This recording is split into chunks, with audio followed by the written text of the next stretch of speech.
Hello and welcome to Lore of the Cards, the series that helps you find the lore hidden in your Hearthstone deck. With the League of Explorers announced, I'd be cruel not to give you at least some insight into one of the cards before our big episode on Rhonin.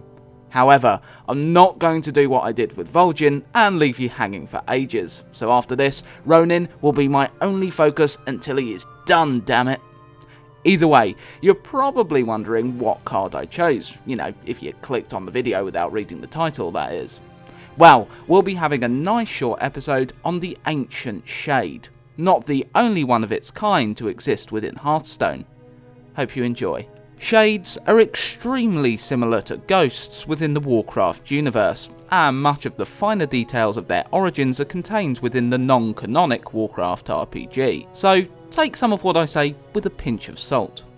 Ghosts are often individuals that met with a traumatic end, and as a result are unable to rest in their graves.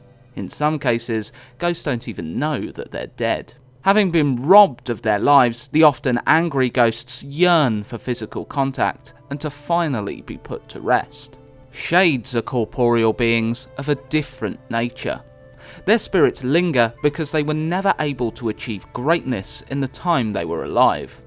The concept of greatness must differ between each individual. For example, King Varian has achieved many great things, ruling a kingdom, winning the most difficult gladiator tournament, and slaying the black dragon Onyxia.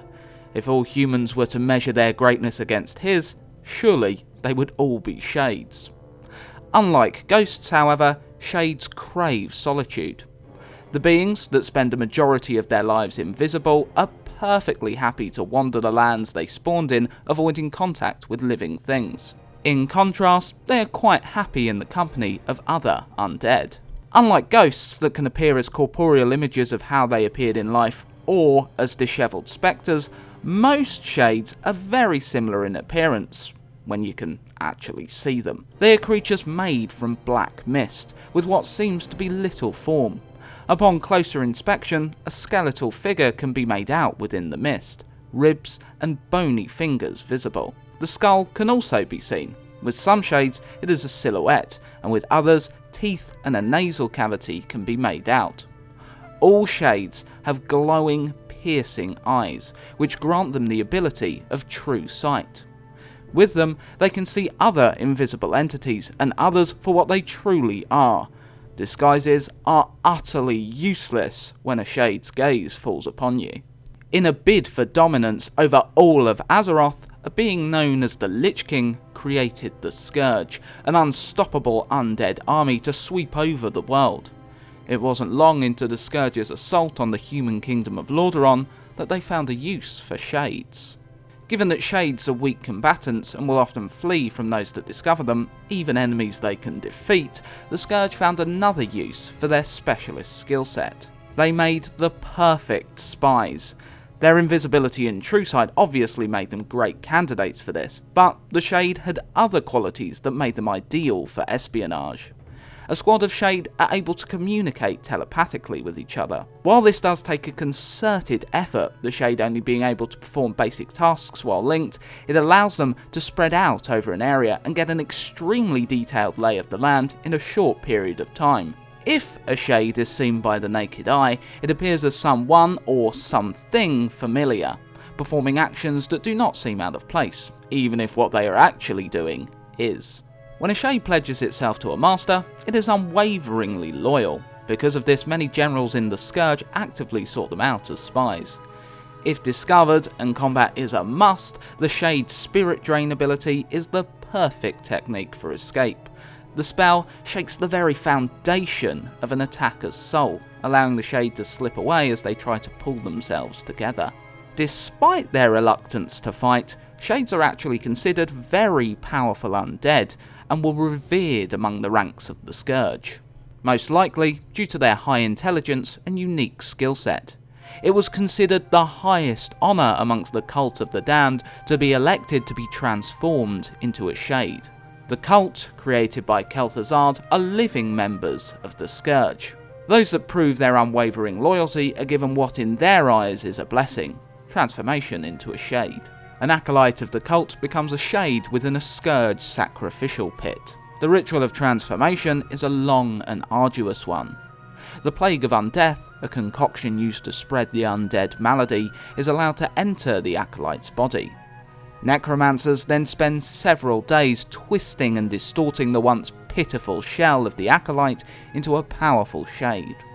The acolyte is reborn, perhaps even more loyal to the Lich King than they were before. Shades became an integral part of the Undead campaign on a couple of missions in Warcraft 3. They helped the Lich King's new champion, Arthas Menethor, gather up hiding members of the Cult of the Damned for a renewed assault from the Scourge.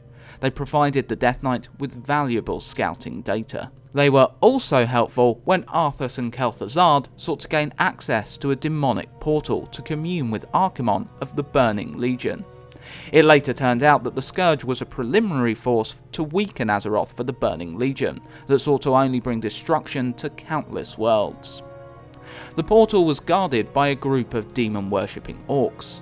The Shades were able to easily scout the orcs' primitive bases undetected, allowing Arthas and Kel'Thuzad to get a good measure of their defences before launching an assault. The Shade of Naxxramas is a mob in World of Warcraft, unsurprisingly found in Naxxramas. These minions of Kel'Thuzad would remain hidden within the hallways of Naxxramas to surprise hapless adventurers. The stealth mechanic represents this perfectly in Hearthstone. These Shades were also some of the most powerful individual mobs found in the raid, able to fire a volley of shadow bolts and open portals to summon demonic allies to fight at their side. This could be what its growth in power represents in Hearthstone, though I suspect the team just thought that this was a cool mechanic. The Ancient Shade is not a mob in WoW, at least to my knowledge. It's important to note, while I have been going on a lot about the Scourge, Shades existed on Azeroth before their arrival, so they can truly be ancient. Looking at the Temple of Orsis encounters, what being could become a Shade among them? We only have a Jinn and a Tol'vir fight. The expansion title may give us a clue. Perhaps this Shade was one of the first human explorers travelling to the even more ancient site of Orsis. Rather than discover a life-changing artefact, he or she was met with death, failing to achieve the greatness they thought themselves capable of. The Ancient Shade's ability could have some lore significance, but also is completely opposite to it. The Ancient Curse is similar to a Shade's Spirit Drain ability, disrupting the plans of the hero that summoned him. However, Shades are also extremely loyal to their masters. Thwacking them with 7 damage doesn't seem all that loyal to me. Maybe the adventurer did discover their artifact, but now carries the curse with them. But this is all theory crafting around something a Hearthstone developer probably just said, "Wouldn't it be cool if?" about. There are a couple of Shades we've touched on in other lore videos too. You can find out the story of Arugal in our second Lore of the Cards ever, the Raging Worgen, and you can find out about Medivh's father, Aran, in Medivh's video. Unlike a lot of Shades, these two individuals appear as they did in life. I really hope you've enjoyed this episode and are looking forward to the League of Explorers like myself. If you have enjoyed, help a little YouTuber out. Like, subscribe and share this video around with your friends. If you've enjoyed the art, all the artists I've been able to find are linked in the description below. I've decided to open up voting early for the next episode, as with the announcement of the League, it's kind of turned my plans on their head. So, what would you like to see next from Lore of the Cards, after Rhonin? A few episodes on the League of Explorers, its wings and perhaps a few cards?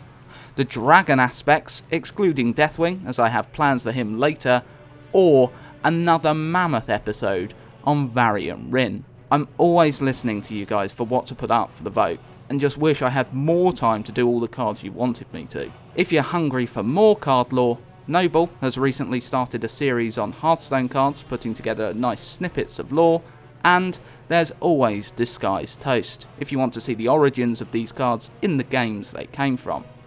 Till next time guys, happy Hearthstoning.